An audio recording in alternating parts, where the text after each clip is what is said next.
Os fariseus acreditavam, ou pelo menos fingiam acreditar na providência, na imortalidade da alma, na eternidade das penas e na ressurreição dos mortos. Jesus, que valorizava sobretudo a simplicidade e as qualidades da alma, que na lei preferia o espírito, que vivifica a letra, que mata, se aplicou durante toda a sua missão a lhes desmascarar a falsa devoção, pelo que tinha neles inimigos enfurecidos. Essa a razão por que se ligaram aos príncipes dos sacerdotes para rebelar contra ele o povo e eliminá-lo. Os Nazarenos, nome dado na antiga lei aos judeus que faziam voto ou perpétuo ou temporário de guardar perfeita pureza. Eles se comprometiam a cumprir a virgindade, a abster-se de bebidas alcoólicas e a conservar a cabeleira. Sansão, Samuel e João Batista eram nazarenos. Mais tarde, os judeus deram esse nome aos primeiros cristãos, porque referencia a Jesus de Nazaré. Também foi essa a denominação de uma seita ateia dos primeiros séculos da era cristã, a qual, do mesmo modo que os ebionitas, de quem adotava certos princípios, misturava as práticas do mosaísmo com os dogmas cristãos, seita essa que desapareceu no século IV. Os portageiros eram os arrecadadores de baixa categoria encarregados principalmente da cobrança dos direitos de entrada nas cidades. Suas funções correspondiam mais ou menos à dos empregados de alfândega e recebedores dos direitos de barreira. Compartilhavam da indignação que pesava sobre os publicanos em geral. Essa a razão porque no Evangelho se depara frequentemente com a palavra publicano ao lado da expressão gente de má fé.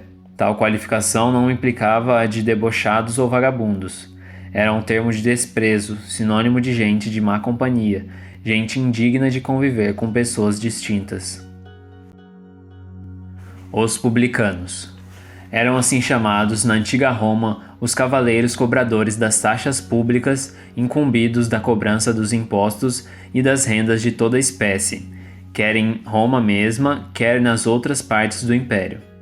Eram como os cobradores gerais e arrematadores de taxa do antigo regime da França e que ainda existem em algumas legiões.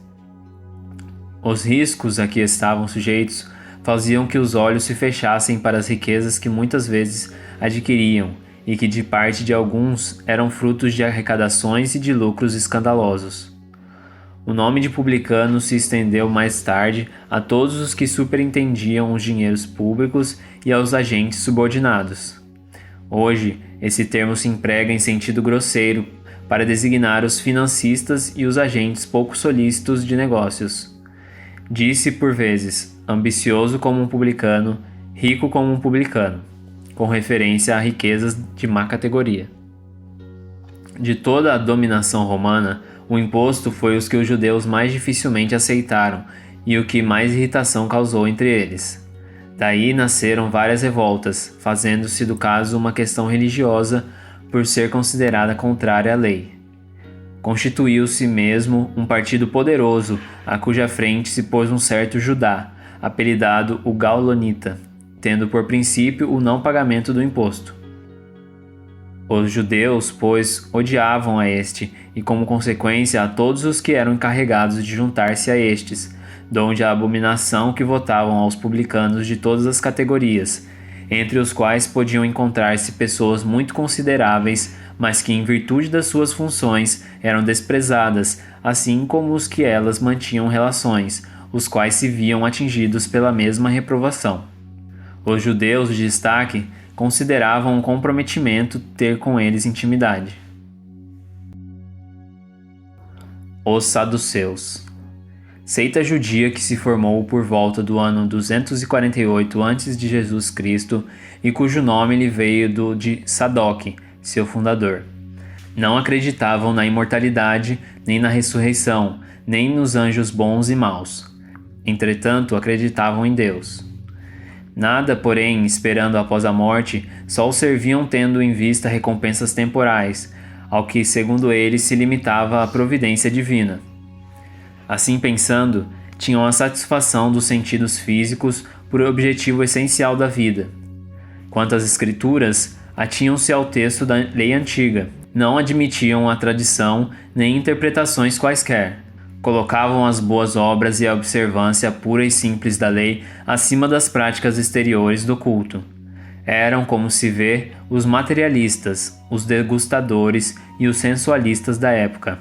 Seita pouco numerosa, mas que contava em seu meio importantes personagens e se tornou um partido político oposto constantemente aos fariseus. Os samaritanos. Após o cisma das 10 tribos, Samaria se constituiu a capital do reino contraditório de Israel. Destruída e reconstruída várias vezes, tornou-se sob os romanos a cabeça da Samaria, uma das 4 divisões da Palestina. Herodes, chamado o Grande, a embelezou de suntuosos monumentos e, para lisonjear Augusto, lhe deu o nome de Augusta, em grego, Sebaste. Os samaritanos estiveram quase constantemente em guerra com os reis de Judá. Ódio profundo, datando da época da separação, perpetuou-se entre os dois povos, que evitavam todas as relações mútuas. Aqueles, para tornarem maior a divergência e não terem de vir a Jerusalém pela celebração das festas religiosas, construíram para si um templo particular e adotaram algumas reformas. Somente admitiam o Pentateuco, que continha a lei de Moisés, e rejeitava todos os outros livros que a esse foram posteriormente anexados. Seus livros sagrados eram escritos em caracteres hebraicos da mais alta antiguidade. Para os judeus ortodoxos, eles eram ateus e, portanto, desprezados, amaldiçoados e perseguidos. A oposição das duas nações tinha, pois, por fundamento único a divergência das opiniões religiosas, se bem fosse a mesma origem das crenças de uma e outra. Eram os protestantes desse tempo. Ainda hoje se encontram samaritanos em algumas regiões do Levante, particularmente em Nablus e em Jafa. Observam a lei de Moisés com mais rigor que os outros judeus e só entre si contraem alianças. A sinagoga, do grego sinagoge, assembleia, congregação. Um único templo havia na Judéia, o de Salomão, em Jerusalém, onde se celebravam as grandes cerimônias do culto. Os judeus, todos os anos, lá iam em peregrinação para as festas principais, como as da Páscoa, da Dedicação e dos Tabernáculos. Por ocasião dessas festas é que Jesus também costumava ir lá. As outras cidades não possuíam templos, mas apenas sinagogas, edifícios onde os judeus se reuniam aos sábados para fazer preces públicas, sob a chefia dos anciães, dos escribas ou doutores da lei. Nelas também se realizavam leituras dos livros sagrados, seguidas de explicações e comentários, atividades das quais qualquer pessoa podia participar. Por isso é que Jesus, sem ser sacerdote, ensinava aos sábados nas sinagogas. Desde a ruína de Jerusalém e a dispersão dos judeus, as sinagogas nas cidades por eles habitadas servem-lhes de templos para a celebração do culto. Os terapeutas, do grego terapeutai, formado de terapeuin, servir, cuidar, isto é, servidores de Deus, os curadores. Eram seguidores judeus contemporâneos do Cristo, estabelecidos principalmente em Alexandria, no Egito. Tinham muita relação com os essênios, cujos princípios adotavam, aplicando-se como esses últimos, à prática de todas as virtudes. Eram de extrema economia na alimentação, também solteiros, votados à contemplação e vivendo vida solitária, constituíam uma verdadeira ordem religiosa. Filon, filósofo judeu platônico de Alexandria, foi o primeiro a falar dos terapeutas, considerando-os uma seita do judaísmo. Eusébio, S. Jerônimo e outros pais da igreja pensam que eles eram cristãos. Fossem tais ou fossem judeus, o que é evidente é que, do mesmo modo que os essênios, eles representam o traço de união entre o judaísmo e o cristianismo. Item 4. Sócrates e Platão, precursores da ideia cristã e do espiritismo. Do fato de haver Jesus conhecido a seita dos essênios, fora errôneo concluir-se que a sua doutrina inspirou-a ele na dessa doutrina, e que se houvera vivido noutro meio, teria professado outros princípios. As grandes ideias jamais brotam inesperadamente. As que se baseiam sobre a verdade sempre têm precursores que lhes preparam parcialmente os caminhos. Depois, em chegado o tempo, envia Deus um homem com a missão de resumir, coordenar e completar os elementos soltos, de reuni-los em corpo de doutrina. Desse modo, não surgindo bruscamente, a ideia, ao aparecer, encontra espíritos dispostos a aceitá-la.